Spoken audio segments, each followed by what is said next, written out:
presenting reminiscence.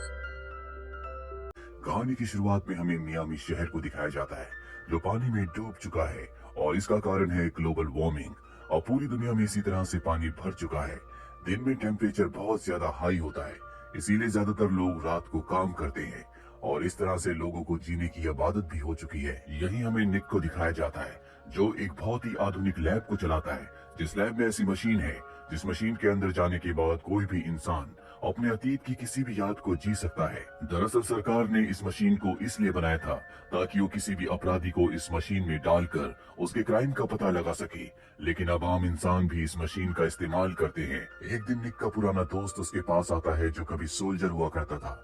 वो अतीत की यादों को जीना चाहता है। निक की असिस्टेंट वॉट्स उसे एक इंजेक्शन लगाती है, जिसके बाद उसके सिर पर एक डिवाइस लगाया जाता है और उसे पानी में डाल दिया जाता है, जिसके बाद निक उसे उसके अतीत की उस याद में भेज देता है जहां पर वो अपने डॉग के साथ खेल रहा है। वो बहुत खुश है। दरअसल वो इसी पल को जीना चाहता था। निक उसकी इस याद को होलोग्राफिक इमेज में देख सकता है। एक दिन निक के पास एक लड़की आती है जिसका नाम मे है। निक को लड़की पहली नजर में पसंद आ जाती है। दरअसल वो अपने अतीत की याद में जाकर अपनी खोई हुई चाबी को ढूंढना चाहती है। निक उसे उसके अतीत के उस पल में भेज देता है।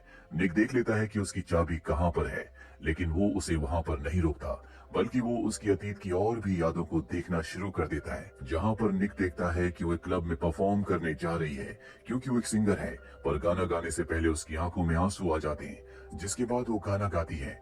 निक को गाना बहुत अच्छा लगता है। निक इसके बाद उसे अतीत की यादों से बाहर निकालकर प्रेजेंट में ले आता है। वो लड़की वहां से चली जाती है, लेकिन निक की जो असिस्टेंट वॉट्स होती है वो देखती है कि वो लड़की अपनी ईयररिंग यहीं पर भूल गई है। मे के जाने के बाद निक हमेशा उसी के बारे में सोचता रहता है। उसे पता होता है कि वो किस क्लब में परफॉर्म करती है। वो उससे मिलने के लिए वहां पर जाता है, जिसके बाद ये दोनों घर आते हैं और यहाँ पर इन दोनों का रिलेशन शुरू हो जाता है। मे और निक एक दूसरे के साथ बहुत खुश है। निक मे से बहुत प्यार करने लगा है, लेकिन एक दिन अचानक से मे उसकी दुनिया से गायब हो जाती है। निक को नहीं पता कि वो कहाँ गई। वो उसे ढूंढना चाहता है, इसीलिए उसे ढूंढने के लिए बार बार अपने अतीत के उन्हीं दिनों को जीना शुरू कर देता है जो दिन उसने मे के साथ बिताए थे, ताकि उसे कोई क्लू मिल सके, पर उसे कोई क्लू नहीं मिलता।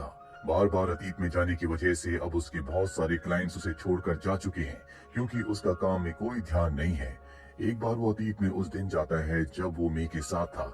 उसने उसके हाथ पर कुछ निशान देखे थे जो चोट के निशान थे, पर जब वो मे से पूछता है, मे कहती है कि हाई हील्स पहनने की वजह से वो गिर गई, इसी वजह से उसके हाथ पर निशान आए हैं। पर वो जानता है कि मे झूठ बोल रही है। तभी दरवाजे को कोई नॉक करता है। निक की असिस्टेंट लैब में नहीं होती, इसीलिए उसे अपनी यादों से जागना पड़ता है। जब वो बाहर जाता है तो वहाँ पर कोई नहीं होता, लेकिन दरवाजे पर एक ईयररिंग होता है जो कि मे का है। उसे लगता है कि मे यहाँ पर आई थी, पर इससे पहले कि वो इस बारे में कुछ सोच पाता, उसे पुलिस स्टेशन बुलाया जाता है। वो अपनी असिस्टेंट के साथ पुलिस स्टेशन जाता है जहाँ पर एक क्रिमिनल है। उसकी यादों में झांक कर उसे देखना है कि उसने क्या क्या क्राइम किए हैं, और अब वो उसकी अतीत की यादों में जाता है। ये याद 5 साल पुरानी है, जहाँ पर क्रिमिनल बॉस के साथ बैठा होता है। ये क्लब में होते हैं। तभी वहाँ पर मे आती है जो कि बॉस के लिए परफॉर्म करती है, और पुलिस यहाँ पर निक को उसकी यादों को रोकने के लिए कहती है, क्योंकि उसके दिमाग में यानी कि क्रिमिनल के दिमाग में बहुत असर पड़ रहा होता है। लेकिन वो ऐसा नहीं करता, क्योंकि वो उसकी यादों में मे को देख सकता है जिसे वो ढूंढ रहा है, और मेमोरी के इस प्रोसेस को ना रोकने की वजह से उस क्रिमिनल की मौत हो जाती है। पुलिस उसे बहुत ज्यादा डांटती है, लेकिन निक को पता है कि मे बॉस की गर्लफ्रेंड है, इसीलिए वो दूसरे शहर के उसी क्लब में जाता है जहाँ पर क्रिमिनल की यादों में उसने मे को देखा था।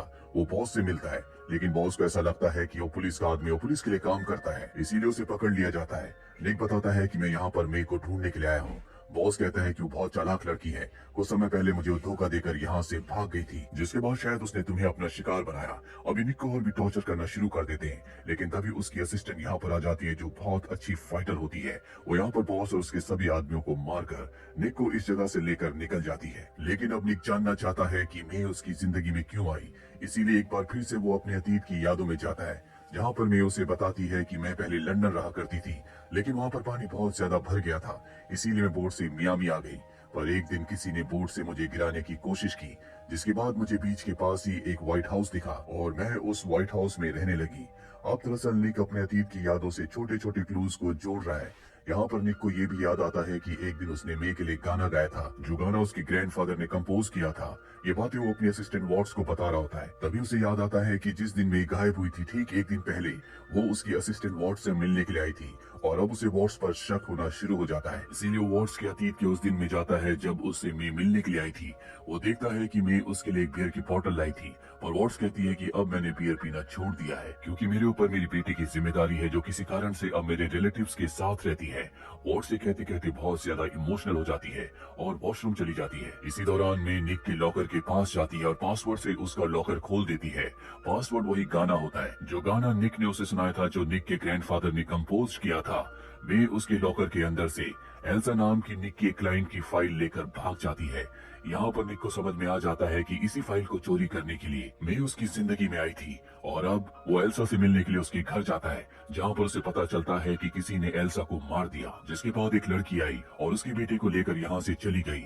निक को समझ में आ जाता है कि वो लड़की और कोई नहीं बल्कि मे ही है। अब वो मे को ढूंढना शुरू कर देता है, लेकिन एक दिन एक अनजान आदमी उसके ऊपर हमला करके उसे बुरी तरह से मारता है और कहता है कि मे को ढूंढना बंद करो।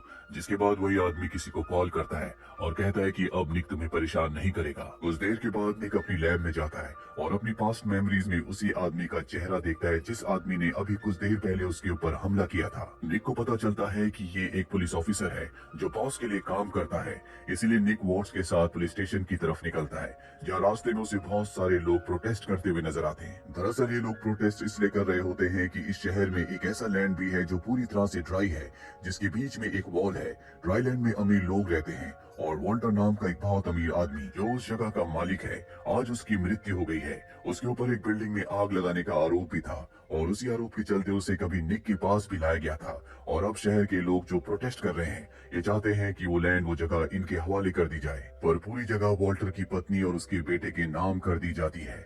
और जब निक उसकी पत्नी को देखता है तो उसे याद आता है कि एक बार वॉल्टर की पत्नी उसके पास क्लाइंट बनकर आई थी। वो वापस अपनी लैब में आता है और वॉल्टर की पत्नी की यादों को देखना शुरू करता है।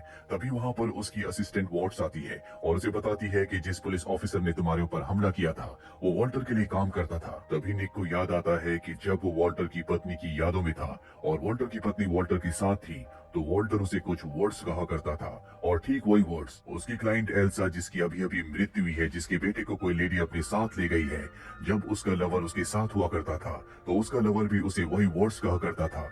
यहाँ पर उसे समझ में आ जाता है कि वॉल्टर ही एल्सा का लवर था। इसीलिए वॉल्टर की पत्नी से मिलने के लिए उसके घर जाता है और उसे बताता है कि एल्सा और वॉल्टर का अफेयर था। वॉल्टर की पत्नी कहती है कि मुझे पता था और इन दोनों का एक बेटा भी है, इसीलिए वॉल्टर हम दोनों को, यानी कि मुझे और मेरे बेटे को मरवाना चाहता था ताकि उसे अपनी प्रॉपर्टी शेयर ना करनी पड़े। तभी यहाँ पर इस लेडी का बेटा आ जाता है। इन्हें पता चल जाता है कि निक एल्सा के केस को हैंडल कर रहा है, इसीलिए उसे धक्के मारकर यहाँ से निकाल दिया जाता है। निक अब किसी भी कीमत पर मे तक पहुंचना चाहता है, जिसके लिए वो एक फैक्ट्री में जाता है जहां पर वो लोग रहते हैं जो शहर में नहीं रह सकते, जो क्रिमिनल्स हैं। वहां पर उसकी मुलाकात उसी पुलिस ऑफिसर से होती है जिसने उसके ऊपर हमला किया था। वो कहता है कि तुम मे तक कभी नहीं पहुंच पाओगी, और ये कहकर वहां से भाग जाता है। निक उसका पीछा करता है और उसे पकड़कर अपनी लैब में ले आता है, और अब वो उसकी यादों में जाता है जहां पर वो उसके साथ मे को देखता है, जहां पर एक करप्ट पुलिस ऑफिसर जिसे पुलिस फोर्स से निकाल दिया गया था मे से मिलता है और उसे निक की क्लाइंट एल्सा की मेमोरीज चुराने का काम देता है। एल्सा इस काम को एक्सेप्ट कर लेती है, जिसके बाद वो निक के पास क्लाइंट बनकर आती है और उससे प्यार का नाटक करती है। लेकिन धीरे धीरे उसे निक से प्यार हो जाता है और वो पुलिस ऑफिसर के काम को करना बंद कर देती है। इसीलिए पुलिस ऑफिसर उसे टॉर्चर किया करता था, और निक ने जो मे के हाथ में चोट के निशान देखे थे वो इसीलिए थे क्योंकि पुलिस ऑफिसर उसे टॉर्चर किया करता था। पर उसके बहुत ज्यादा प्रेशराइज करने की वजह से वे एल्सा की मेमोरीज को चुरा लेती है और उस पुलिस ऑफिसर को दे देती है, जिसके बाद उसे पता चलता है कि ये पुलिस ऑफिसर एल्सा और उसके बेटे को मारना चाहता है। इसीलिए वो एल्सा के घर जाती है, जहाँ पहले से पुलिस ऑफिसर होता है जो एल्सा को मार देता है। पर इससे पहले कि वो उसके बेटे को मारता, उसे लेकर वो वहाँ से निकल जाती है और एक सुरक्षित जगह पर छुपा देती है। इसके बाद वो निक से मिलने के लिए आती है। निक उस वक्त अपनी मेमोरीज में होता है, पर इससे पहले कि वो उसे मेमोरीज से जगाती, वहाँ पर पुलिस ऑफिसर आ जाता है, इसीलिए उसे वहाँ से निकलना पड़ता है। वहाँ से निकलने से पहले वो अपनी ईयररिंग को दरवाजे पर छोड़ देती है, जो कि निक को मिली थी, ताकि उसे पता चल सके कि वो यहाँ पर उससे मिलने आई थी। आगे वो पुलिस ऑफिसर की यादों में देखता है कि वो उसे बहुत ज्यादा टॉर्चर कर रहा था, जिस वजह से ऊपर से कूद जाती है और उसकी मृत्यु हो जाती है। इस बात से निक को बहुत गुस्सा आता है, इसीलिए वो पुलिस ऑफिसर को उसकी उन यादों में डाल देता है जो बहुत ज्यादा दर्दनाक होती है, और उन यादों की वजह से उसकी मृत्यु हो जाती है। निक को याद आता है कि मैंने उसे बताया था कि वो लंदन से यहाँ पर अपनी बोट से आई थी, जिसके बाद उसने एक व्हाइट हाउस को देखा था और वहां पर उसने रहना शुरू कर दिया। उसे समझ में आ जाता है कि ये एक मैसेज है और हो ना हो एल्सा का बेटा वहीं पर है। अब वो पुलिस को कॉल करता है और उन्हें व्हाइट हाउस के बारे में बताता है। पुलिस जब व्हाइट हाउस के पास जाती है तो उन्हें एल्सा का बेटा वहां पर पूरी तरह से सुरक्षित मिल जाता है, जिसके बाद वो वॉल्टर के बेटे के पास जाता है, जिसने उसे घर से धक्के देकर इसलिए निकाल दिया था क्योंकि वो एल्सा के केस को हैंडल कर रहा था। उसके पास पुलिस करप्ट ऑफिसर का फोन होता है, और जब पहली बार पुलिस करप्ट ऑफिसर ने उसके ऊपर हमला किया था तो उसने किसी को कॉल किया था, और अब निक एक बार फिर से उसी नंबर को डायल करता है। वॉल्टर के बेटे का फोन रिंग होता है। दरअसल वॉल्टर ने अपनी पूरी प्रॉपर्टी और पैसों को 2 हिस्सों में बांट दिया था। आधा हिस्सा उसके बेटे के नाम था और आधा हिस्सा एल्सा के बेटे के नाम, जिस एल्सा से उसने शादी नहीं की थी। और जब वॉल्टर के असली बेटे को ये बात पता चली तो उसने पुलिस ऑफिसर को हायर किया ताकि वो एल्सा को और उसके बेटे को मरवा सके।